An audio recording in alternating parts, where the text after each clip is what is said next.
From outer space, a sunrise illuminates planet Earth. Imagine, build, include. Ability Summit 2022. Mental health and technology, supporting the largest growth area in the disability community. Abele Okoli, Barry Cherwinski, Teresa Nguyen, and Kirsten Roby Dimlo. Abele Okoli. Welcome to the Ability Summit 2022 session, supporting the biggest growth area in disability demographic, mental health. My name is Abele Okoli. I delve into all things mental health and disability intersectionality for Microsoft's accessibility team. I have the pleasure of introducing all of you to the session presenters, each of whom will walk us through the significance and impact of mental health globally, how we, Microsoft, support our employees, and how we pursue ethical research in this space. You will hear from Teresa Nguyen, the Chief Program Officer for Mental Health America, Kristen Robbie Dimlo, Corporate CVP for Microsoft Total Rewards, Performance and HR Business Insights, and Mary Zerwinski, the lead of the Human Understanding and Empathy Group within Microsoft Research. Without further ado, I would like to hand over to our first presenter, Teresa, over to you. Teresa Nguyen. Thank you, Abele. I'm going to go ahead and start my slides.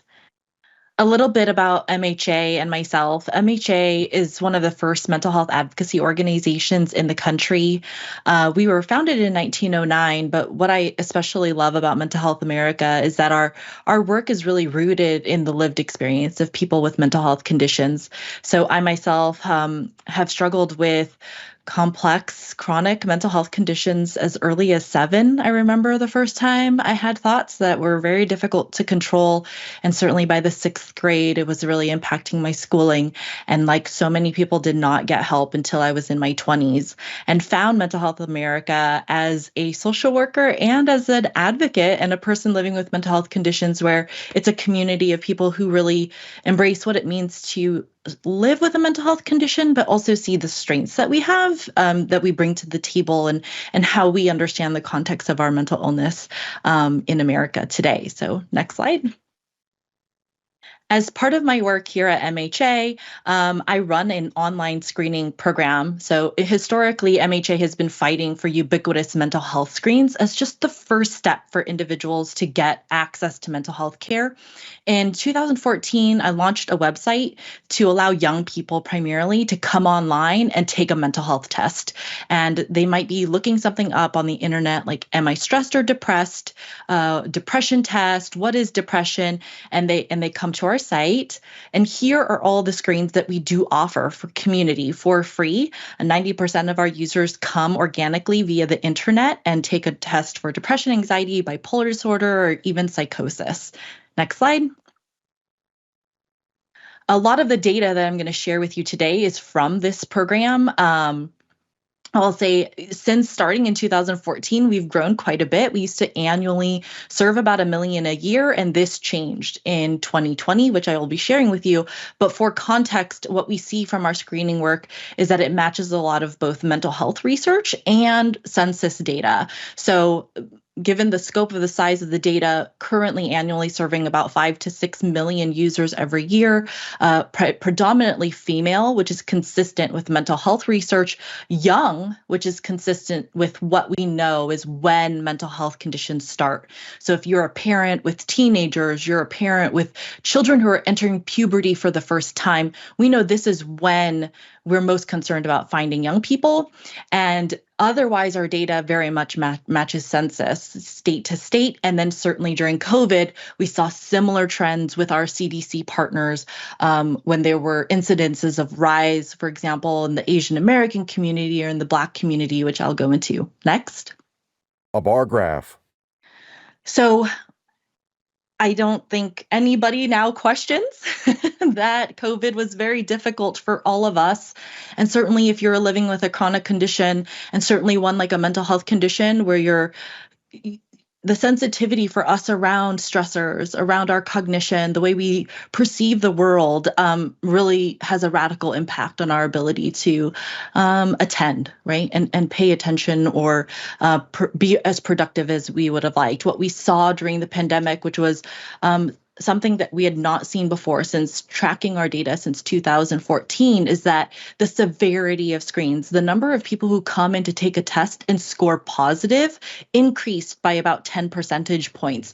And we saw that start to come up, especially in the summer months in July, August, and then they've stayed at 76 to 78% across all screens since late summer, which may not be surprising as school youth started entering back into school during a pandemic period, whereas the early days of COVID was really attentive just to the chaos of what it meant. But for many of our young people, they only had a month or so before they ended up going into summer, where we know many of our young people are doing better at this point. Next slide. To share this in a different perspective, I wanted to share about our psychosis screen. So if you don't know anything about psychosis is a symptom that is related to diseases like schizophrenia. When you see or hear things that are not there, or you have trouble using your words, we're attentive to the rates of increase in psychosis, because while we saw a leap in the number of people who are taking a screen, that change could be tied to some of MHA's business, which we saw leap up in May. But what we did not see historically, what we saw during COVID, is the line that you're watching. The percentage at risk for even young people who were developing schizophrenia for the first time in their life jumped from 66% to 76% over the course of time during COVID. And this meant that for young people who may not have experienced the kinds of stressors that could have prevented the onset of something like schizophrenia, maybe not during a COVID time, the stress that we all felt as a community was so profound that it moved the needle for us in terms of when a young person might experience what we consider their first break of schizophrenia, which indicates the enormity of the kinds of stress that we're experiencing and the challenges our young people were experiencing in their cognitive functioning. Next slide. A line graph. In the same way, we identified that suicidal ideation was on the rise. So unlike psychosis, where cognition is a concern and your ability to think, suicidal ideation is a reflective isolation in the community, depression, and a kind of desperation that we feel to want to get out of our current situation. And you can see that in the historic years between 2015 to 2019, we've seen stable rates of suicidal ideation across the board. But starting again in that summer months of COVID in 2020, that number of young people who were reporting thinking about self-harm or death started to rise up and has stayed at post-pandemic rates since then. So we're kind of keeping an eye on when this is going to come down, trying to understand when will we as a collective community feel less stressed, right? Is a good sign that hopefully these signals will also reduce. Next slide. Experiencing more self-harm thoughts. Certainly, and this is fairly consistent with the exception of the Asian Pacific Islander experience. In our historic data across the board, individuals who identify as Native American or identify as more than one race, so multiracial, have historically scored higher than any other subgroup that we've seen. During COVID, we saw changes in the Asian Pacific Islander community. For us, likely as a rise of some of the API experiences with Asian hate.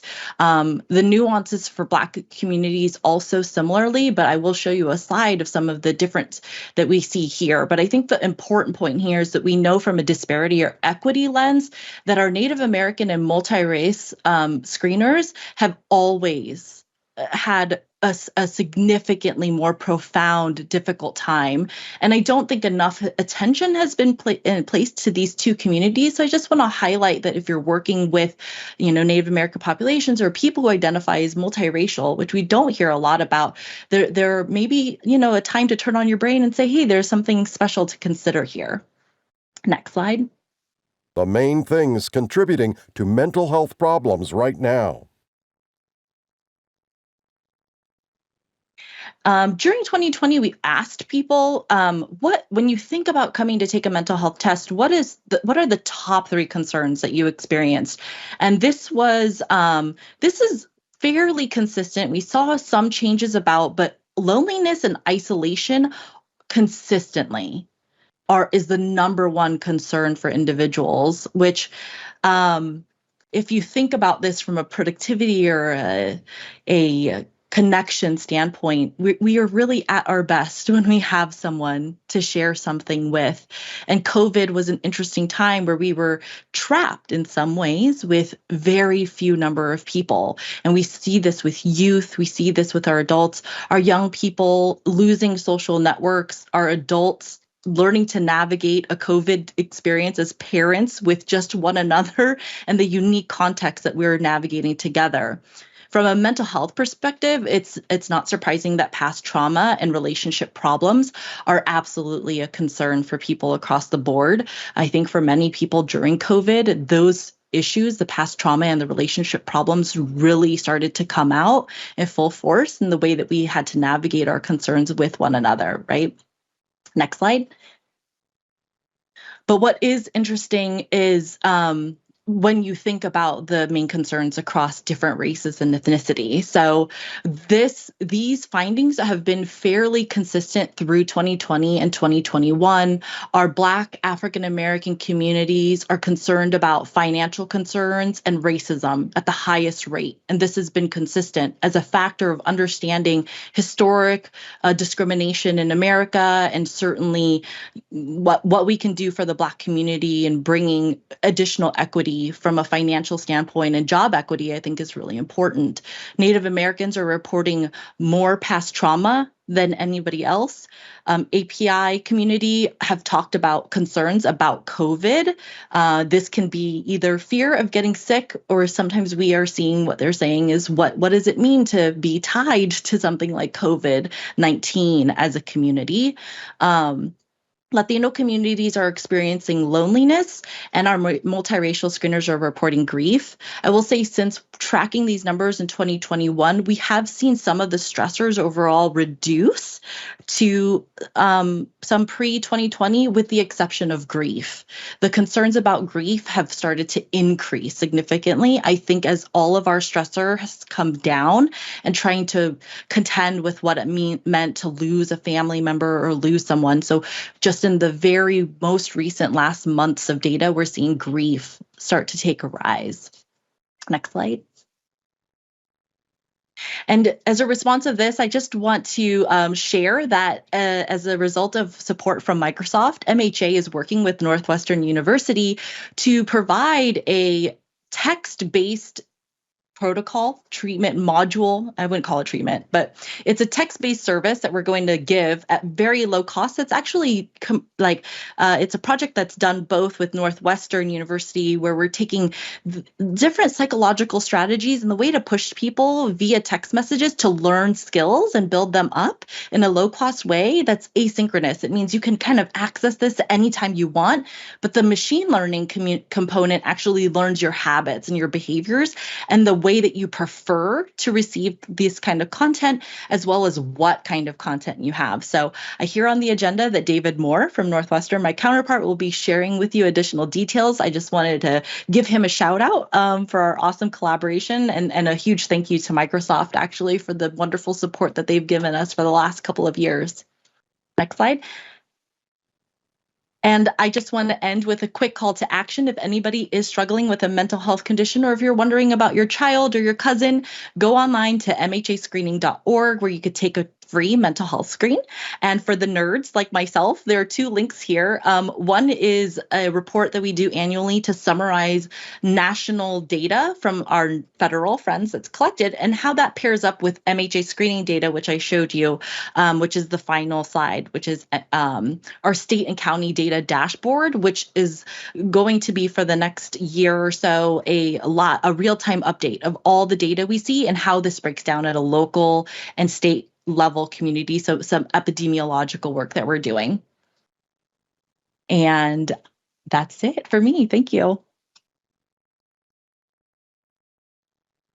Thank you so much for that, Teresa. And thank you for all of the insights that you provided at the population level about mental health and health-seeking behaviors, and all of the insights even into disability intersectionality, which is something we are starting to talk a lot more about as you look at the implication of having a disability and being of a certain racial group, and that multiracial component, also a new component for us to also think about as well. That being said, we here at Microsoft have been extremely intentional about mental health and well-being through our partnership with you and how we even invest in our employees. And so I would like to transition over to Kristen now, who will talk a little bit more about what we've done to support our mental health and well-being of our employees here. Thank you so much, Abeli. I am really thrilled to be here and thrilled to be part of the Ability Summit. So if we could go to the next slide. I'm really excited today to tell you a little bit about what we're doing within Microsoft to promote well-being. And before I dive into mental and emotional well-being, I just wanted to share that Microsoft is thinking about holistic well-being. We think about how physical well-being, mental and emotional, and financial well-being all are important and need to be in balance together. We find out that if you're off in any one of these areas, it manifests in the others. So, for example, if you have financial strain, if you have financial worries, it translates into anxiety, which could translate into physical symptoms. And so I think big employers like Microsoft have always been pretty strong on the physical benefits perspective, and then also financial benefits in terms of pay and benefits. But we've only recently really been focusing on the importance of mental and emotional well-being. And so when we think about our holistic platform, we call it the Be Well platform. And we really try to think about each of these components. What are the benefits and services that we offer to our employees so that they can keep balanced in each of these areas? If you could move on. So we think about programs and services across a number of different dimensions, and these are just a couple of examples of what we offer here at Microsoft. So first of all, a medical plan. It not only supports people's physical wellness, but also their mental and emotional wellness. We have an employee assistance program called Microsoft Cares, and that's offered globally, and it offers all sorts of support for employees and their families and dependents so that they can reach out if they have the need to talk to somebody, if they need support.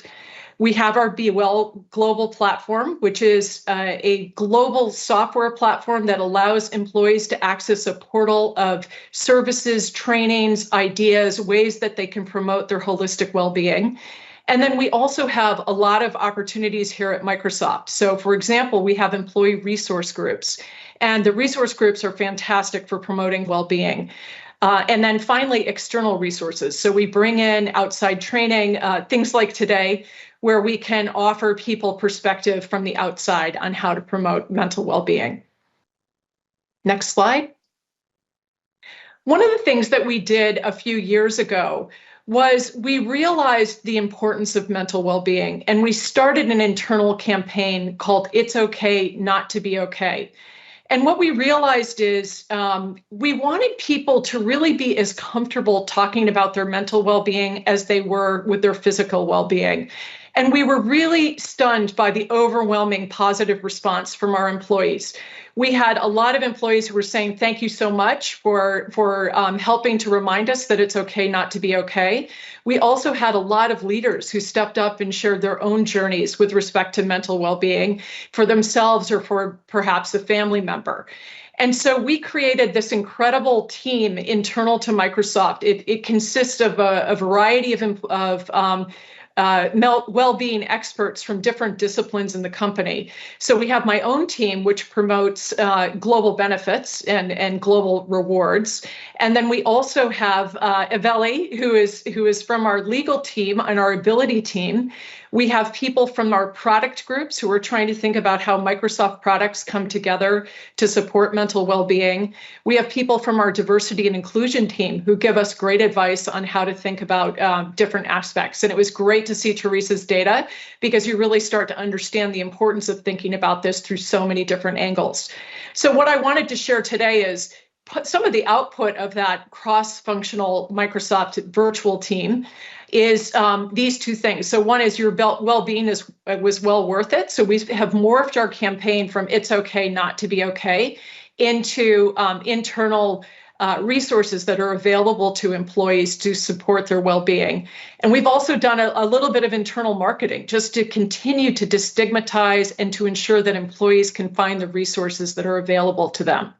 And then on the right, we've put some investment. Our learning organization has helped us by providing fantastic content that's targeted to both managers and employees to help us continue our journey on mental and emotional well-being.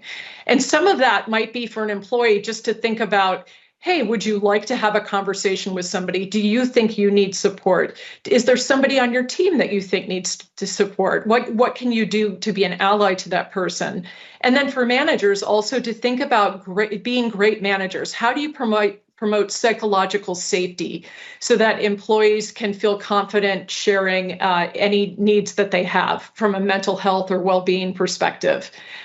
We've been so excited about the uptake in training. I think that these resources have been fantastic, and we're starting to realize our V team is thinking a lot about where do we go next.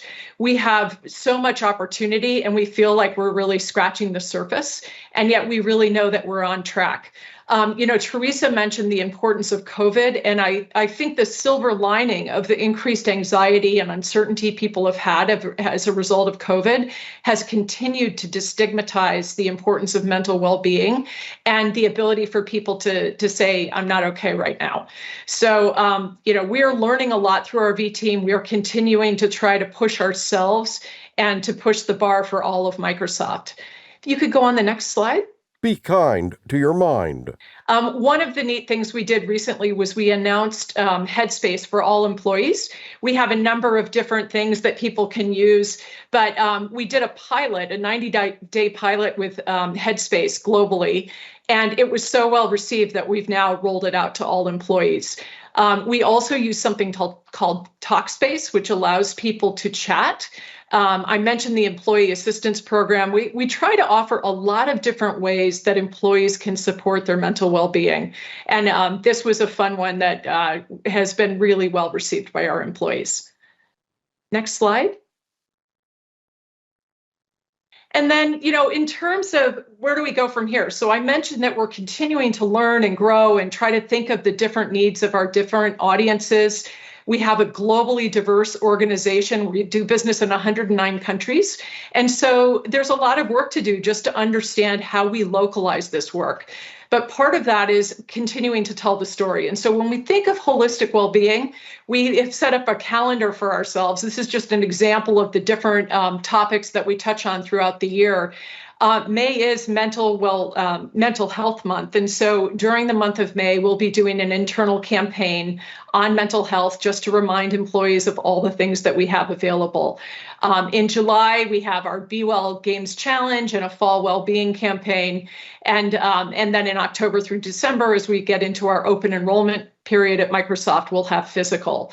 And so, this is a year-round thing. I think if you're a large employer, if you're thinking about how to support people, one of the things to be conscious of is people need just-in-time support. And so the campaign that you did 3 years ago may not be something that's top of mind for somebody, or you have a lot of new employees who come in every year. So it's important to continue to message to employees and to managers the ways that they can support, and certainly we want employees to understand the variety of programs and services that are available to them. So next slide. aka.ms/bewell. This is an example of some of the collateral that we send. So we will send an employee email, something like this, and then provide links to the services and to the support. And then next slide. And then we think of this as essential. So your well-being isn't extra, it's essential. We want it to be part of everything. We really want holistic well-being. We want to continue to destigmatize mental health and mental well-being. We're thrilled with the response from employees. We're really seeing that we're going on the right path. And certainly Teresa's data would tell me we need to do even more. And so from my call to action is really just continue, if you're a manager or if you're somebody in a position of privilege and power, please promote the resources that are available to support your team's well-being. And then also each of us, whether we're a manager or an employee, we can show others the importance of attending to our own mental and emotional well-being. One of the things we did recently at Microsoft is we converted sick time to being both sick and mental well-being time. This was our way of saying, hey, please, it's okay, take care of yourself. So important for leaders to continue to show that and for all of us to be allies to each other. So thank you so much for your time today. Thank you. That was wonderful, Kristen. And so from there, you can see that Microsoft has been very intentional about the mental health and well-being of its employees, from the benefits to the resources to the investment of the steering committee and mental health working group, constantly prioritizing and strategizing around mental health. It is very clear that we are committed to the mental health and well-being of our employees. And then we take that a step further with our next session, where we are now dedicated to doing some research in mental health and well-being with our MSR research under the leadership of our very own Mary Zerwinski. Over to you, Mary. Mary Cherwinski. Thank you so much, Abeli. And it's so awesome seeing the two previous presentations and all the services that are available to employees and just the entire population. I love it. My group has been doing research on stress detection for quite some time now, and I would love to talk to you a little bit about a few studies we did last summer. Next slide, please. It takes a small village to do this kind of research. We have a big V team. But what we found is that, and it's not just our research that's shown this, it's actually well known in the psychological literature, that the workplace is the #1 stressor for American adults. And it costs the US economy quite a bit of money. You see here one statistic, $300 billion annually. And we know that COVID has exacerbated these issues, as Teresa has said. We also saw from previous research that constant multitasking always leads to more stress, which then decreases perceived productivity and lowers well-being. And I think working from home, this has actually caused a lot of people who are caretakers in particular some issues with stress because they're trying to take care of others in addition to doing their work, and their work-life boundaries have blurred. So this is causing mental health problems. It is the #1 disability affecting over 1 billion people worldwide. And with the global pandemic, nearly half of Americans have experienced increased stress and worsening mental health issues. We even know our blood pressure is going up. So something's got to give. And when we talk to people in our research studies, we hear that they really would like to manage their mood and know more about how to become more resilient to stress. They just don't know how. So that led us to go ahead and build an affect sensing platform that will allow us to design emotionally sentient systems, services, and agents that can help in the detection of stress and hopefully deliver just-in-time interventions and help with focus at work. Next slide, please. So our stress project, is around a holistic service that tracks, understands, and supports information workers so that they can maximize their emotional resilience and increase their well-being at work. The way we decided to do this was via passive sensing and using machine learning on physiological and behavioral signals of the user. For instance, we can use the camera to detect your facial gestures, even your heart rate and your breathing rate. And then we can do machine learning on these signals without any kind of wearable sensor. The other thing that we have going for us is that all of these information workers who are in our research projects consent and allow us to go ahead and do this kind of tracking, but we can actually see what they're doing on their computer. For instance, we can see how busy their calendar is. We can see how many notifications or email they're getting. We can see how late at night possibly they're working, or if they have breaks in their schedule even. And so if it's needed, we can detect stress and send personalized interventions that might help you right in your time of need. Next slide. Stress studies. So we did 2 studies this last summer. One was particularly on stress sensing. So how good can we get at actually seeing how stressed out you are? Again, all of the information workers that we studied last summer opted in, and we went through ethics review. The second study looked at psychological interventions from cognitive behavioral therapy and dialectical behavioral therapy and positive psychology. And we looked at the timing of sending these kinds of interventions, and could we make them short enough and kind of usable and useful enough that people would want to do them at work. Next slide, please. Our sensing platform is pretty complicated. It did take us about 1.5 years to build this system. Some of the parts of it had existed previously, but we do use the camera, the microphone, as I said, to collect some of these kinds of signals. It's kind of invasive. We did hear from people that they don't really like the camera turned on per se. And so the good news is because we had so many sensors, whether we looked at the context of what you were working on in your computer or even just what your calendar looked like, that we can now actually turn off the camera and the microphone and still get pretty good at sensing. But the real system, the system we built for last summer, had all of these different kinds of signals being collected on our users at the same time. Next slide, please. Stress sensing. This is a typical kind of study design that we use in my group. We usually do at least a 4-week longitudinal study where we will do all these recordings of all these sensor streams that I've been talking about. We usually have 50 to 100 information workers that we track, again, all with their consent. And we do survey them a lot. So we'll do a survey at the beginning of the study where we'll ask them their personality type, how stressed they are in their life, what major life stressors they've been going through, and all kinds of demographic information. And then at the end of the study, we'll ask them what the experience was like.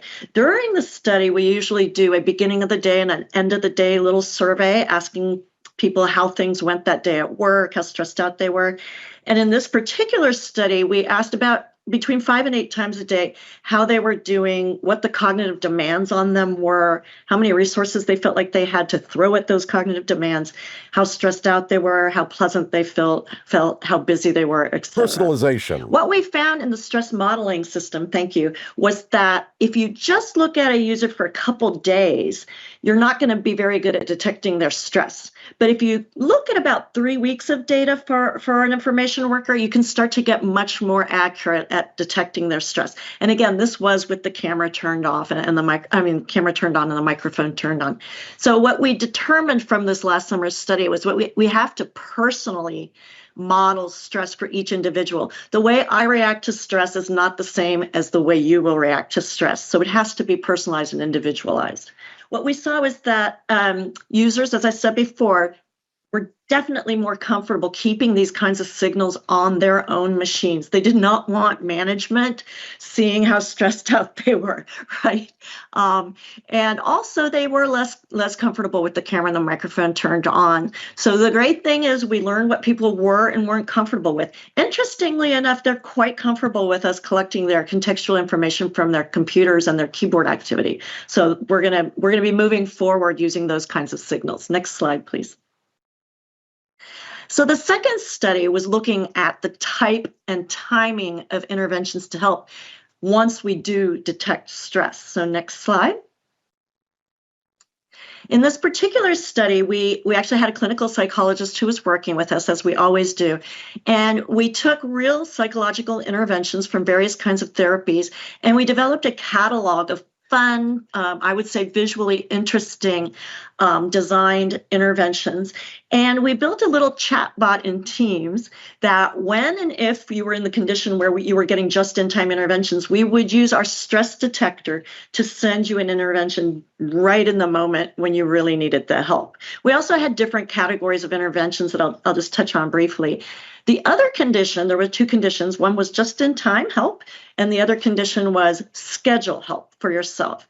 And different people liked these 2 kinds of intervention timings differently. Some people really liked scheduling, for instance, a meditation break later in the afternoon when they knew they were trying to wind down and break up, the work day from the home day. Other people really relished the just-in-time. And in fact, the just-in-time was significantly more popular than the scheduled interventions, but different people liked both. Again, it's all about individuals and personalization. Next slide.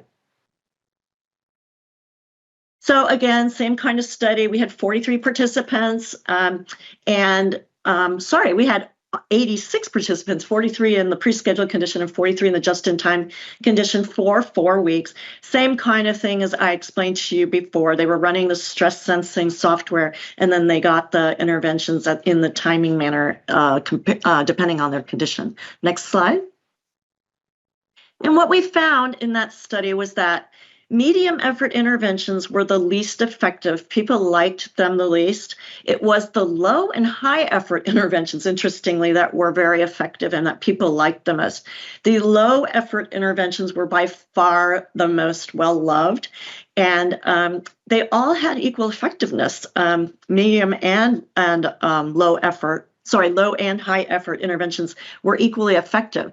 The high effort interventions, for those of you that are psychologists in the group, probably led to more behavior change. So we actually had a behavior change model that we looked at with our users. And those that really wanted to change their behavior, the high effort interventions actually helped them move along that behavior change model cycle better. So the low interventions are great for just in time. The high effort ones actually help you change your behavior long term. So in conclusion, we found that personalized stress models are really important, as are the personalized interventions. And when we can stress that when we can see that you're stressed out, it's really nice to have those just-in-time interventions. And there is a trade-off between what people are comfortable with, e.g. the camera being on or not, and how good these models can be. But the models can be pretty good even when they're less invasive stress sensing is going on. And we think we're at the verge now to ship this out to a large number of people at Microsoft. I hope some of you will volunteer for us and try this out. And hopefully this will work its way into Microsoft products some way down the road. Thank you very much for your attention. Thank you so much for that, Mary. And now we'd like to transition to our calls to action, just to kind of recap on everything that you've learned here today. And we'll start from the top with our speakers. And I'll turn to Teresa first. And then we'll have Kristen to follow, and then Mary. Over to you, Teresa. Thank you. If anybody is worried about your mental health or want to learn more about mental health, visit mhascreening.org. Or if you're interested in policy and research, visit our main website at mhanational.org. Over to you, Kristen. And I would just say, remember, it's okay not to be okay. And be aware that there are benefits and services to support you and your teams and your family members. And then share how you support your own mental and emotional well-being with your colleagues. Thank you. Fantastic. And Mary. And I would just like to underline that. Take advantage of the services that Kristen's talking about and the website that Teresa's mentioned. And also just try to schedule some time in your calendar. So if you are feeling stressed or you know you're going to have a stressful day or event, schedule some time around it to take a little break, do some meditation, stretch, take a walk in nature. There's lots of support for you out there. Fabulous. Thank you to all of the presenters that came out today to speak to us. And I hope and I know and I trust that everyone who attended is inspired by what we've got going on here. And hopefully they'll take it to respective organizations and really drive for impact in supporting those with mental health and well-being needs. Thank you. Panelists smile. Thank you for joining us. Ability Summit 2022.